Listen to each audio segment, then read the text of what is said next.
So, so yesterday we have seen in detail about the beginning of polarimetry. In that, we have seen what exactly the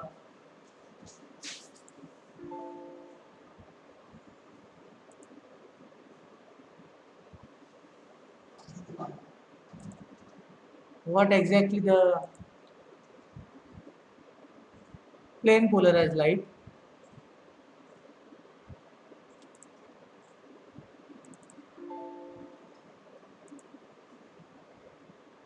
and in plane polarized light, we have seen that plane polarized light get converted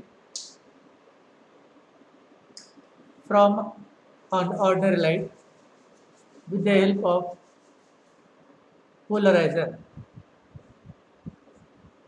Polarizer is a type of prism which can convert the ordinary light into plane polarized light. And we came to know the difference between the plane polarized light and ordinary light. Ordinary light is having the propagation of light from its source in multiple plane, and by screening this multiple plane, by sorting this multiple plane, what we want a single plane light, the light in a single plane. Why you want the light in a single plane? Because due to single plane of light, we can judge, we can evaluate, we can analyze, we can observe the change occurring in the deflection or rotation. Changes occur in the rotation. We can do it only by the light which is having single plane. So that with the single plane only, when it changes its direction, when it changes uh, its propagation through the different plane, okay, then it get travel in a change plane and original plane and change plane. These two lines, these two planes will make certain angle with each other, and is the that angle is the angle of rotation. When that angle is, we are getting it in a right hand side, means the rotation will occur in towards the right hand side. The the light or the optically active substance, we can call them as dextrorotatory, denoted by plus sign, rotating the plane, changing the plane of light towards the right hand direction with certain magnitude. Okay. Whereas if the conformation structure of optically active substance allow light to change its plane in the left hand side or towards the left hand side, then in this case we can say that Optical active substance is levorotatory, denoted by minus sign. So these are the you can say of the basics of the polarimetry and optical active substance.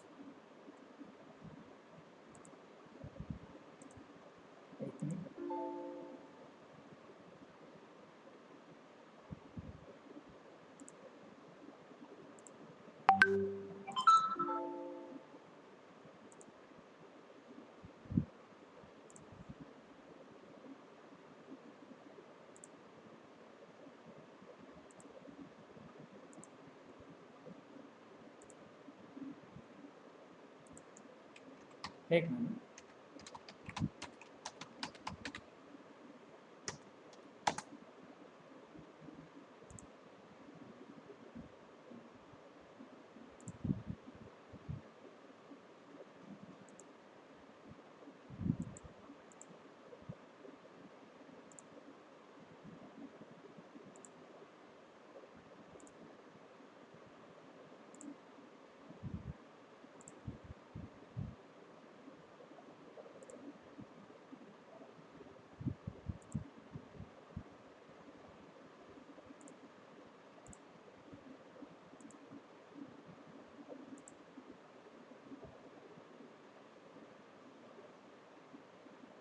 Is it visible to all of you?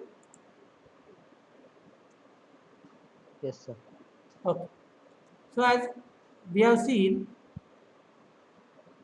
the description about the dextrorotatory and levorotatory.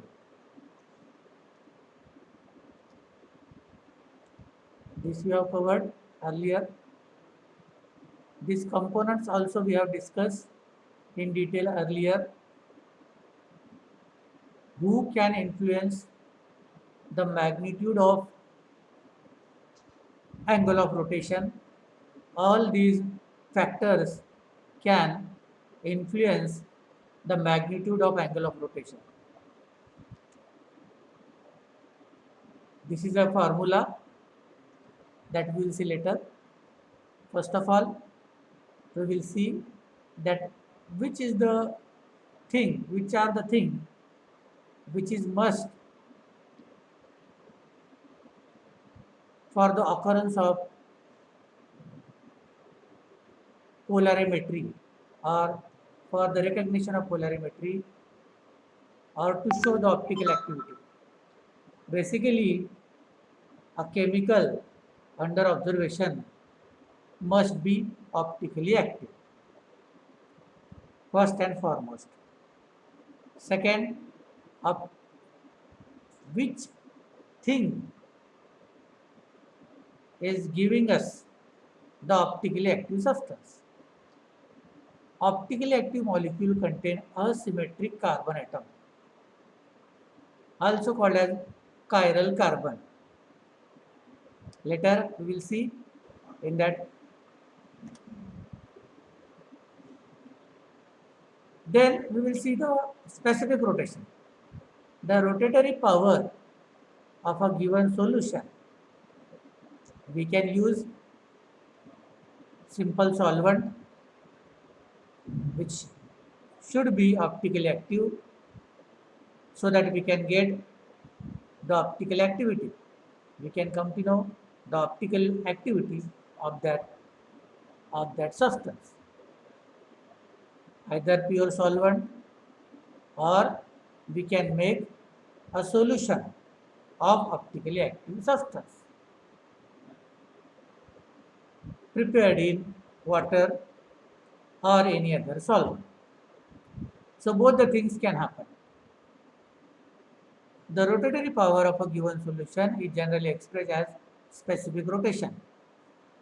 So angle of rotation that we are talking about, it is the observable thing. We are observing the angle of rotation, but we are not reporting the angle of rotation. Whenever certain a recordable thing is needed. Certain value needed to be given for that, for the optical activity. We are not straightway giving the angle of rotation. Instead, we are giving the specific rotation value. So specific rotation value, we can say it is a usual term, a regular term, familiar term to be discussed whenever phenomena of optical activity or the discussion about optical activity is needed. So specific rotation is a value that will get considered, that is getting considered by during the discussion, not basically the angle of rotation. That you have to keep in mind. It is the number of degree of rotation of plane polarized light produced by 1 gram of a substance per ml. The measurement is carried out at a temperature using sodium lamp. So basic source of light is the sodium lamp. So that you can see, if you can see that the formula for this, can you able to see my arrow? Can you able to see my arrow? Yes, sir. Hello? Yes, sir. Okay. So try to understand this thing. What does it contain? Alpha is a specific rotation. Here alpha is a specific rotation has been shown. But it's also showing along with the square bracket. Square bracket. Earlier also I told, whenever square bracket will be there, you need to consider the molar concentration of that particular value. Okay, alpha, D and T in the superscript. In the subscript, it is capital D. Capital D means D sodium lamp. It is the source of light which has been used. T, the temperature at which we are finding our observation. So alpha, we are finding with the sodium lamp at a particular temperature. It gives us the formula for alpha, which is specific rotation. It is 100 into observed angle of rotation. This is the angle of rotation. This is the angle of rotation which we can obtain from our polarimeter. Polarimeter is an instrument, a ready-made instrument. By using it, we can get the angle of rotation, which earlier we have discussed.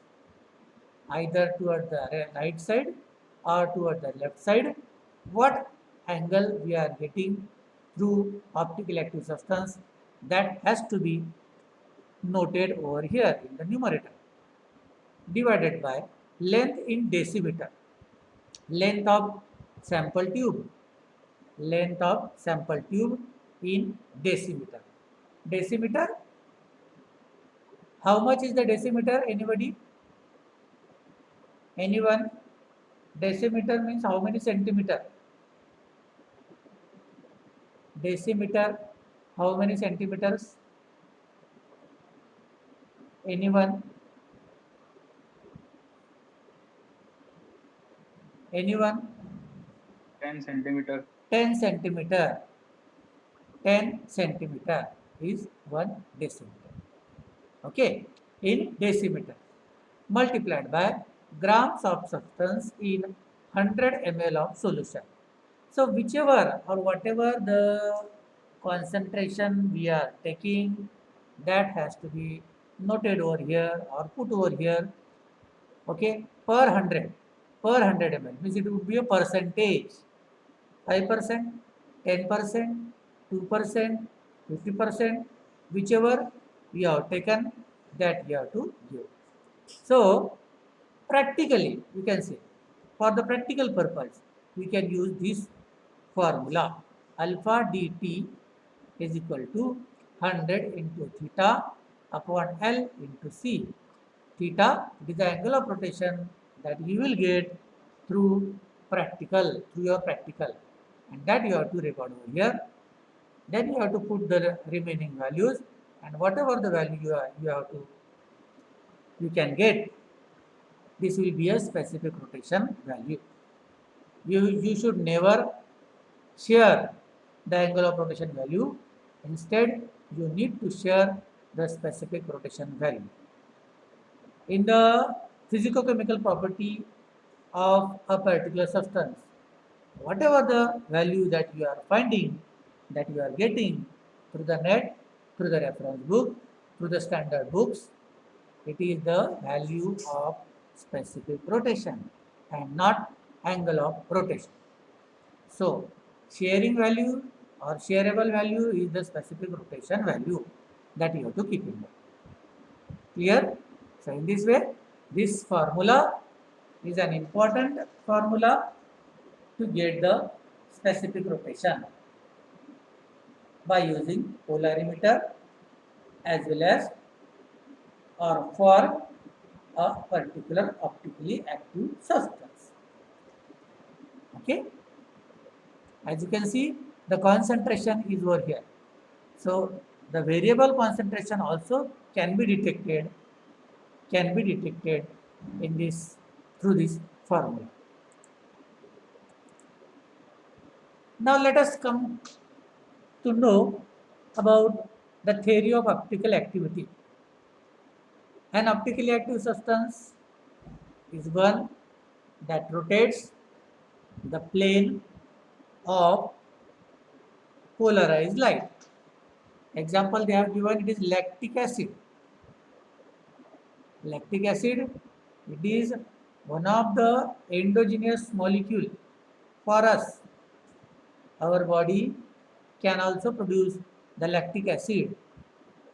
They are having two forms: D-lactic acid, dextrorotatory, L-lactic acid, levorotatory. So dextro, right, indicates D, denoted by plus sign, and a rotation of the plane will be in a clockwise direction. So you should not get confused. You should make it concrete, make it firm, that dextro being associated when the light gives us in a positive direction, and the rotation will be in clockwise direction, designated as D because it is dextro. Whereas opposite to that, it is levo, which is toward the left hand side, denoted by minus, and the direction of changing of plane is counterclockwise, opposite to clockwise, it is called the counterclockwise. So in this way, the recognition has been done for dextrorotatory as well as levorotatory. Okay, now one thing which I must tell over here, as you can see, the carbon over here. Earlier, we have discussed that there is a must thing to show the optical activity, and which is chiral carbon. Now the question will come, to whom we can say which carbon we should recognize as chiral carbon. The answer is very simple. As you can see over here, this central carbon atom gets surrounded or get attached through its valency, that is 4, by 4 different functional group. At one place it is H, second place COH, third place OH, and fourth place CH3. All the places which will get associated with carbon, it will occupied by, it got occupied by, yes? Hello?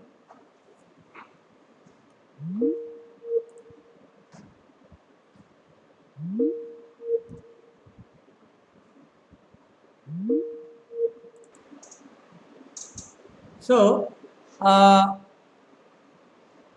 we are discussing about the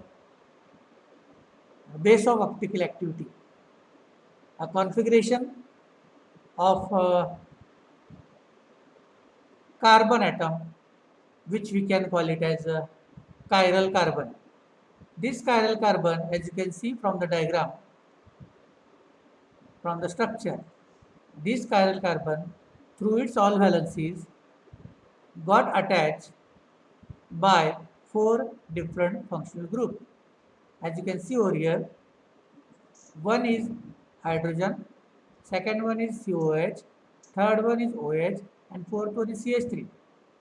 So in this case, it will get occupied, it is getting occupied by four different functional groups, so that whenever you will find such kind of carbon atom, you should recognize it as chiral carbon.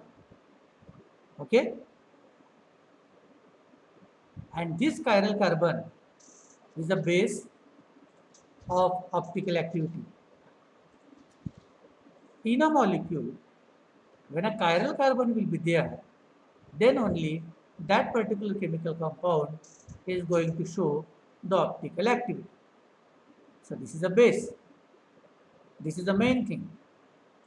This is a basic requirement.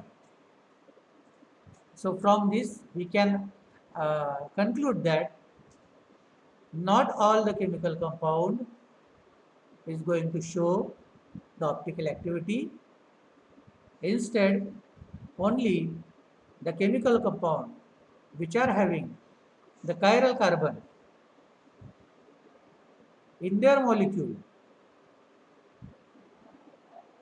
that compound can only get recognized as optically active substance. Rest of the chemical compounds, rest of the chemicals will not get recognized as optically active substance. Rather, we can call it as optically inactive substance. Okay. Now, further into the detail of that chiral carbon. Chiral carbon, as you can see, just imagine that you have to imagine the instrumentation arm. Okay. Better we will take the instrumentation first, and then we will discuss this point later on. What is happening with the basic mechanism.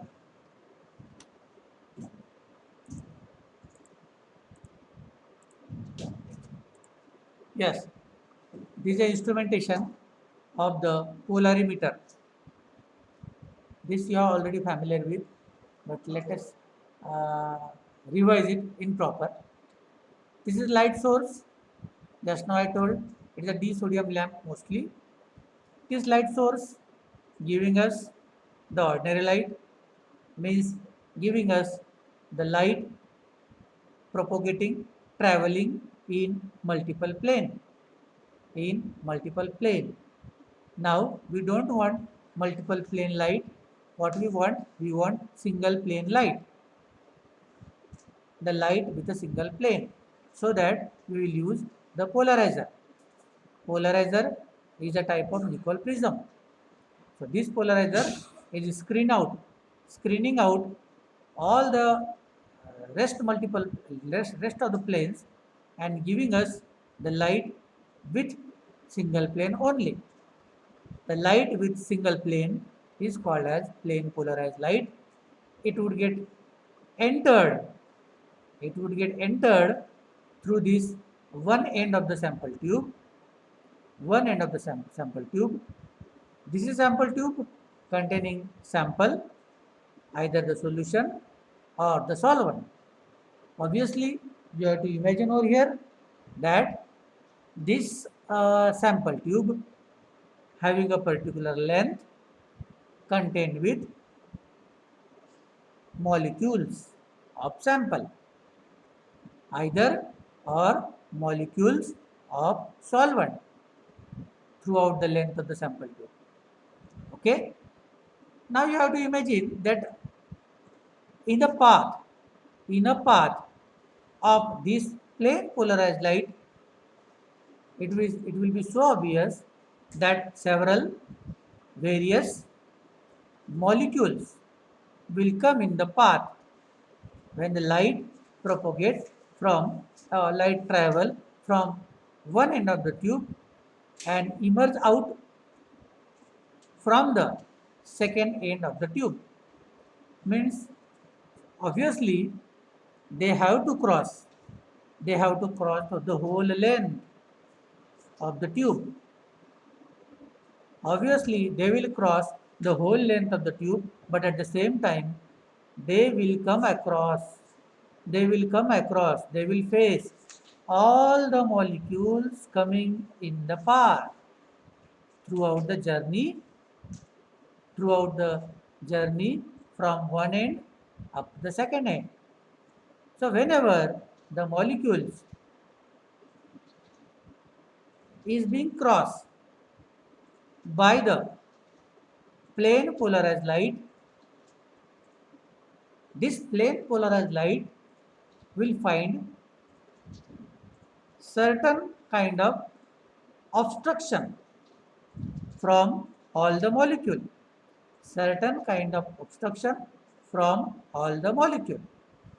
which is coming in the path.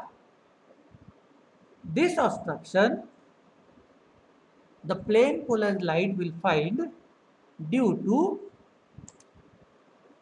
to, as you can see, these structures, these components. I am talking about one molecule. We will discuss about one molecule. Obviously, these kinds of phenomena will get repeated for the plane polarized light throughout its whole path. Means throughout its journey from the sample tube, throughout the journey of plane polarized light from the sample tube, various multiple molecules will come in the path. We will try to learn about the single one, and it would get repeated throughout the length. Am I audible to all of you? Yes. Yes, Yeah. sir. So what sir. is happening with one molecule first? What is happening? As you can see, this is one molecule. Imagine that lactic acid is there. Lactic acid has been placed in the sample tube, which is D-lactic acid, dextrolactic acid. And we are talking about a single molecule here. Single molecule is there. Okay. Single chiral carbon is there in that molecule. Single chiral carbon, okay, is there in that molecule, and this chiral carbon contained with these functional group. As you can see, everybody knows the atomic number of all the elements. Atomic number of all the elements. How many elements are being involved over here? Hydrogen. How many hydrogens are there? 1, 2, 3. 3 plus 3, 6. 6 hydrogens are there. Means through hydrogens, how many protons are there? 6 protons. Through hydrogen, how many electrons are there?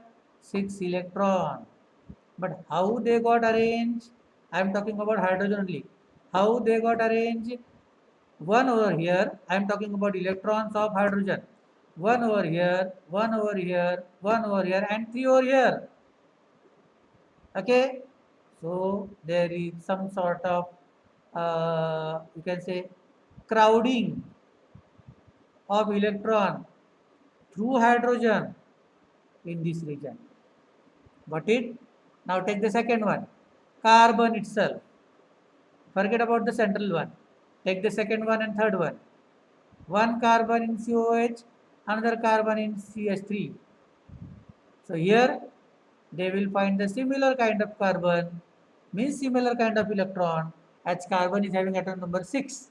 So 6 electron over here, 6 electron over here, but there is no carbon over here, no carbon over here. There is again another asymmetric nature, asymmetric crowding of electron over here.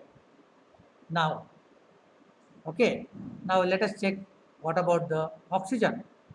Oxygen over here, second oxygen, third oxygen in OH, 2 oxygen in COH. Oxygen, atomic number 8, 8 electrons. Okay, 8 plus 8, 16 electrons. Overcrowding of about from overcrowding through oxygen over here. Whereas over here there will be 8 electrons only, and in the rest of the two places there will be uh, no no positions of any electron through oxygen. So in total, we can say you will find the asymmetry in all the respect in this in this uh, in this type of molecule, optically active molecule. So that in total, what we can say, at a particular place there will be overcrowding of electrons. At another place, as you can see over here, this is contained with this portion of this structure contained with only one electron, whereas the rest of the portion is contained with some sort of more electron. Okay, when we compare in between one and rest of the three, when we compare these and rest of the three, it will be different. So in total there will be creation or the positions of asymmetry in the chiral carbon or chiral molecule. Okay, or the asymmetry about the electron in in chiral carbon, okay, or associated with chiral carbon. So this asymmetry will create some sort of obstruction, some sort of diffraction, some sort of refraction. Okay, and again earlier we have seen that. Earlier we have seen that when we have seen in refractive index, we have seen in refraction, and here also the same phenomena. Although we are dealing with optical active substance, the phenomena is definitely going to occur because light is traveling from one medium to another medium. Another medium is liquid. First medium is air. Obviously, the basic phenomena will get occurred. असं नाही आहे की we are learning the optical activity, so the refraction should not occur because it is a different phenomena. It would not happen like that. Obviously, some sort of refraction will be there because of asymmetric nature.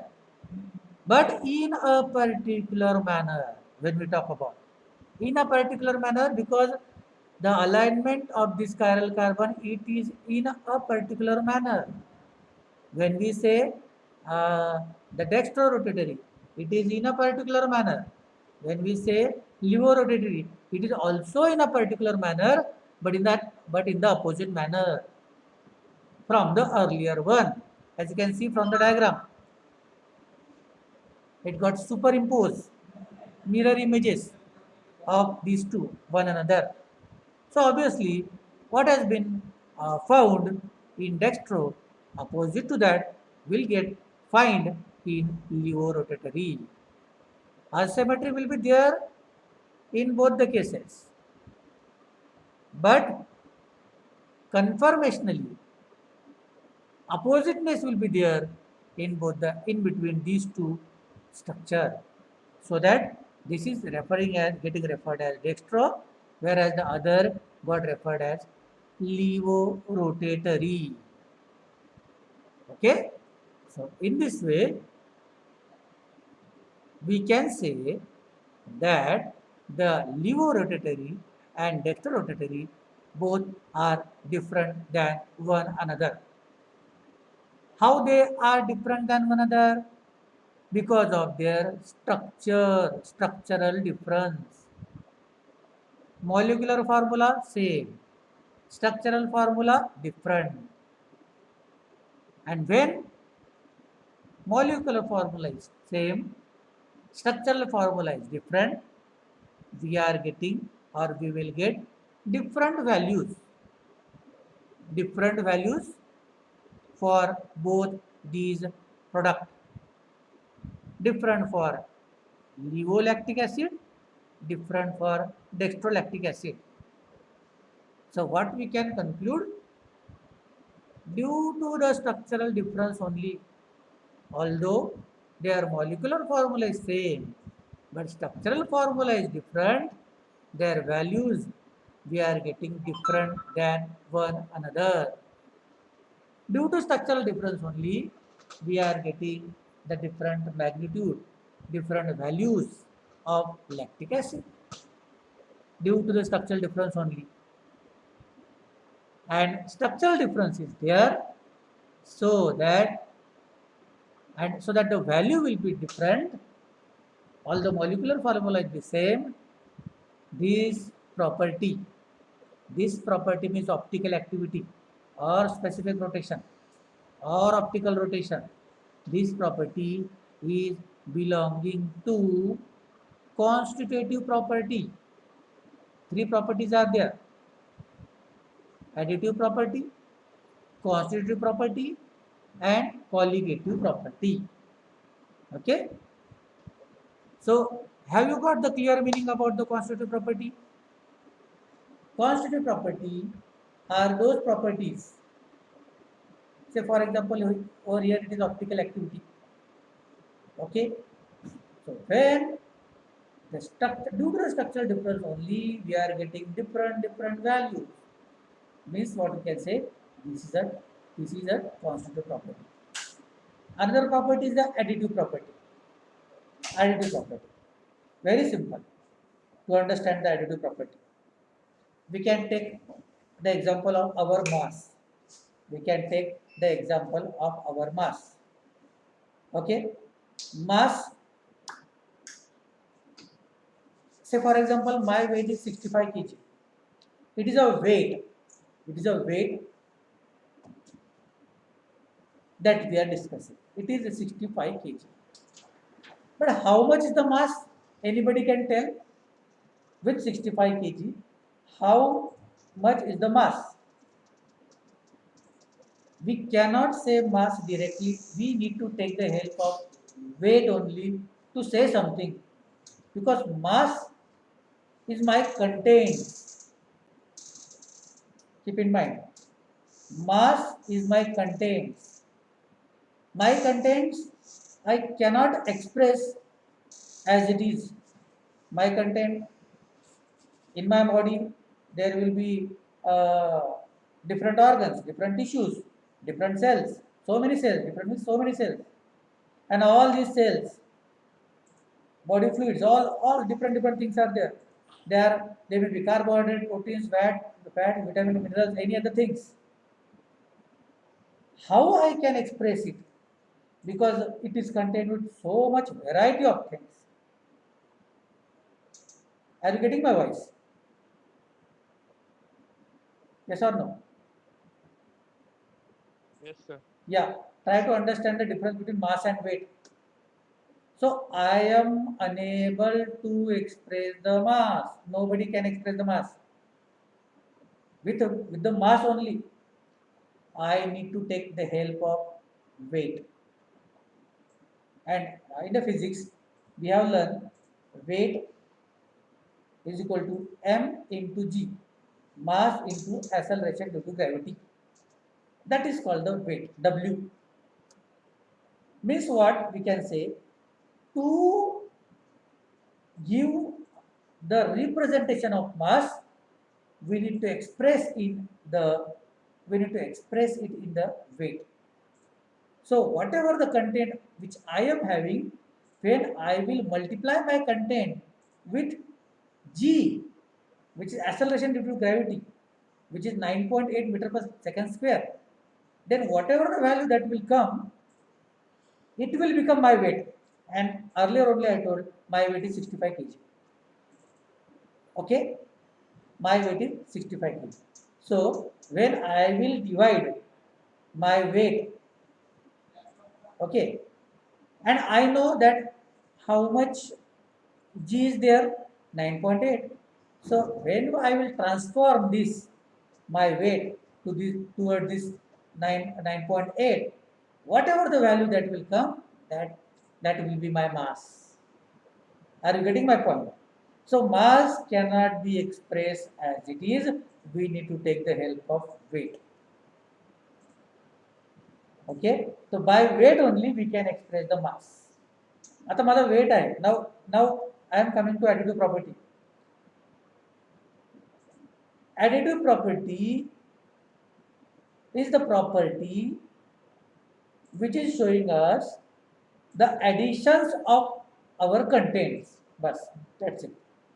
Addition of our contents.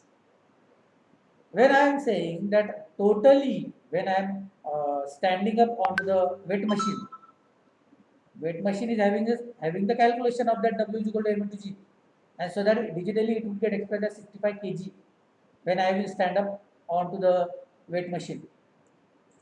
That is, it will show 65 kg. It is showing weight. It is not showing mass. But my mass I am considering as 65 kg. I am considering the mass as 65 kg, but it is actually a weight. It is actually a weight. Okay? If I will lie horizontally on that weight machine, if I will lie horizontally on that weight machine, my position will get changed. Will the digital expression, that is weight 65 kg, will it get changed? It will not get changed. Although I am lying down, it will be same. Now, what I can do? I will pluck my one hair from my head. Okay, means what I have done? Some sort of mass, I pluck it out and I will place it onto the hand. So in total, when I am saying in my body, I have changed my structure something. Okay, because from the head side, hair is contained with amino acid proteins. Okay, that I am attaching or placing onto my hand. So position got changed, structural difference will be there. Okay, so what we can say in this case, will my weight will get changed? No, my weight will not get changed. It will remain 65 kg. So I want to focus on the additive property. Additive property is the weight or mass. Although, now I am concluding my statement. Although I am changing my conformation or configuration, I am changing my structure. I am changing the structure of the basic molecules also in my body. Still, my weight will be same. There are various biochemical reactions which is continuously been happening in my body. When I am weighing also, still my weight will be same. Means my weight, my mass is not changing, although structural changes may occur in my contents. Such a property, we can say that it is an additive property only, because it is not getting changed. It is just considering the addition. Whichever the structure that will get changed, it is not considering, it is not taken into consideration. So such property is a additive property. Example is mass or weight. Whereas optical activity is changing with changing in structure only, so that it is constitutive property. Okay, and one more property, category of property is there. It is colligative property. Colligative property, it is somewhat different. I will explain it in the next lecture, but because you will get confused now if I will discuss right now. You have to keep in mind additive property, to whom we should call additive property, constitutive property, to whom we should call constitutive property. Example having given for additive property also. There are certain chances that a property can obey, can recognize in both the way. Say for example, molar refraction. We will take it later on during the practical. We have to calculate that. Molar refraction is a property, such kind of property which can have or which is having additive as well as constitutive nature. Both the nature contained with molar refraction. So they are obeying the additive properties. They are categorized as additive property also, and they can be categorized as constitutive property also. So have you got understanding of all these things? What I taught in today's lecture? I taught optical activity, instrumentation, basic principles, basic mechanism, then additive constitutive property. This thing we have discussed. Okay. So I hope you got the understanding of that. Now you can revise it through different videos which is available. It may having the few minutes only. It is giving us very good idea for making a concept. Here you can see the instrumentation, polarimeter, used to measure the optical rotation of molecules in solution. The polarimeter tube contains an optically active substance such as amino acid in solution, which causes the plane of polarized light to rotate. Here, light source, fixed polarizer, giving us in one plane, polarimeter tube, assume over here it is a polarimeter tube. It is rotating the plane. Now it is a rotated plane. A rotated plane will get observed through certain scale,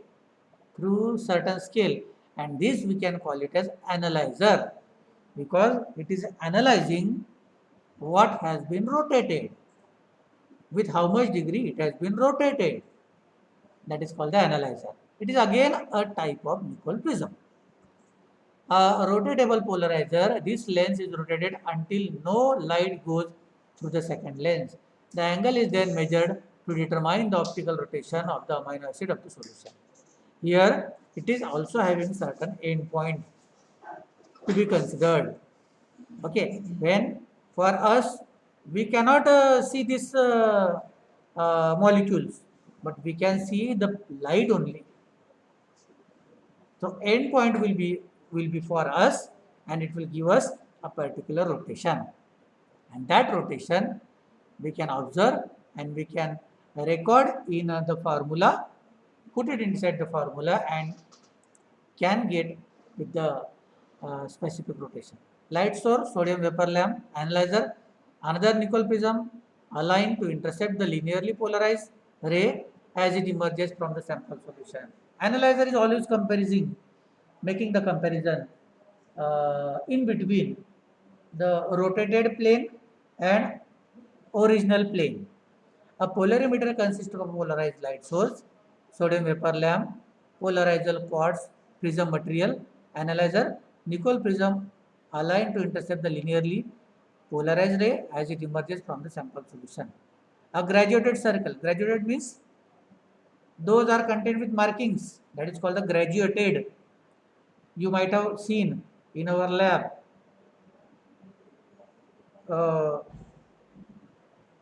Pipettes are there. Two types of pipettes are there. One is volumetric pipette, another one is graduated pipette. Graduated pipette needed to be taken to take any small quantity, but volumetric pipette doesn't have any graduations, small graduations, they only have one mark for a particular volume. It may be 1 ml pipette, it may be 5 ml pipette, it may be 10 ml pipette. Directly we can take that much quantity in terms of volume. But graduated through the graduate pipette, we can take every small quantity because it is contained with graduations. Okay, so this is the main difference you must notice in our lab during the practical: graduated pipette and volumetric pipette. Okay, so here certain kinds of markings is there. Okay, so